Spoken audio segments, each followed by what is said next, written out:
जय माता की। मैं नीलिमा शर्मा प्रार्थना के महत्व में आप सभी का स्वागत करती हूँ। आज के हमारे इस वीडियो में मैं आपके लिए माँ दुर्गा के 7वें स्वरूप माँ कालरात्रि की कथा लेकर आई हूँ।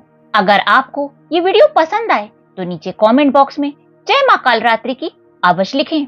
नवरात्रि के 7वें दिन माँ कालरात्रि का पूजन किया जाता है। जैसा कि नाम से ही पता चलता है कि माँ दुर्गा की ये 7वीं शक्ति कालरात्रि के नाम से जानी जाती है, अर्थात जिनके शरीर का रंग घने अंधकार की तरह एकदम काला है। नाम से ही जाहिर है कि इनका रूप भयानक है। सिर के बाल बिखरे हुए हैं और गले में विद्युत की तरह चमकने वाली माला है। अंधकार में स्थितियों का विनाश करने वाली शक्ति है कालरात्रि।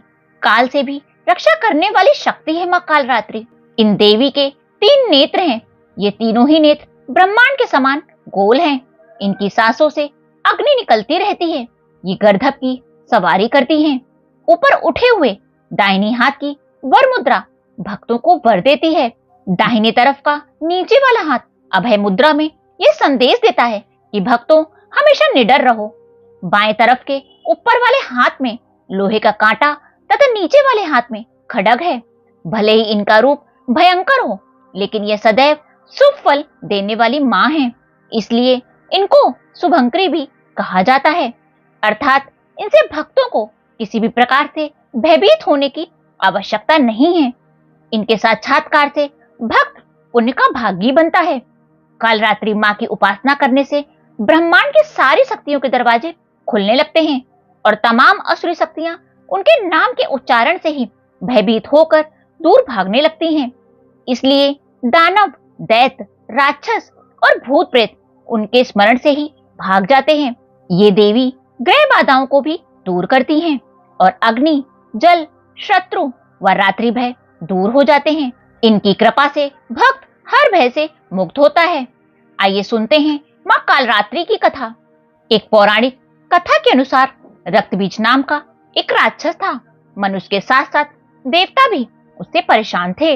रक्तबीज दानव की विशेषता यह थी कि जैसे ही उसके रक्त की एक भी बूंद धरती पर गिरती तो उसके जैसा एक और दानव बन जाता था। रक्तबीज ने जब सभी देवताओं को पराजित करके उनसे उनके राज्य को छीन लिया, तब सभी देवता दानवों की शिकायत लेकर भगवान शिव के पास गए। भगवान शिव ने अपने पास आए हुए सभी देवतागणों से उनके आने का कारण पूछा। तब सभी देवताओं ने रक्तबीज द्वारा किए गए अत्याचारों का पूरा वृतांत कह सुनाया।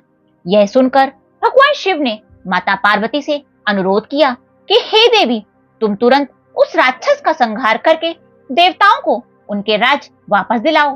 तब देवी पार्वती ने वहां पर साधना की और तब माता की साधना के तेज से कालरात्रि उत्पन्न हुई। जब माँ दुर्गा रक्तबीज से युद्ध कर रही थी तो रक्तबीज के शरीर से जितना खून धरती पर गिरता था उससे तुरंत ही सैकड़ों दानव उत्पन्न हो जाते थे। तब माँ दुर्गा ने कालरात्रि से उन राक्षसों को खा जाने का निवेदन किया।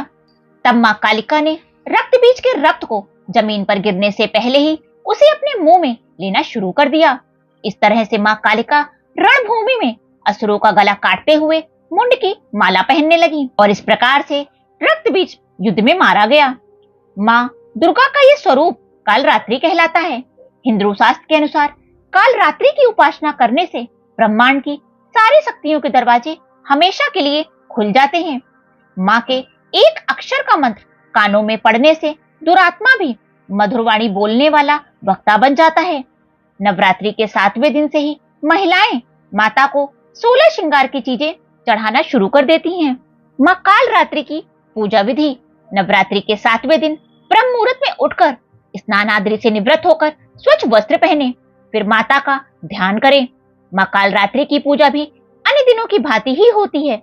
माँ कालरात्रि की पूजा में उन्हें कुमकुम, अक्षत व रोली लगाएं, फिर उन्हें गुड़हल का लाल पुष्प चढ़ाएं। इसके बाद माता के सामने तेल का दीपक प्रज्वलित करके सिद्ध कुंज का स्रोत व काली चालीसा का पाठ करना चाहिए। माँ कालरात्रि को गुड़ व गुड़ से बने व्यंजन अति प्रिय हैं, अतः उन्हें गुड़ का भोग अवश्य लगाना चाहिए। माँ कालरात्रि को हलवा भी अति प्रिय होता है। इससे माँ कालरात्रि प्रसन्न होती हैं और भक्तों की सभी मनोकामनाएं पूर्ण करती हैं। बोलो माँ काल रात्रि की जय, बोलो माँ दुर्गा की जय।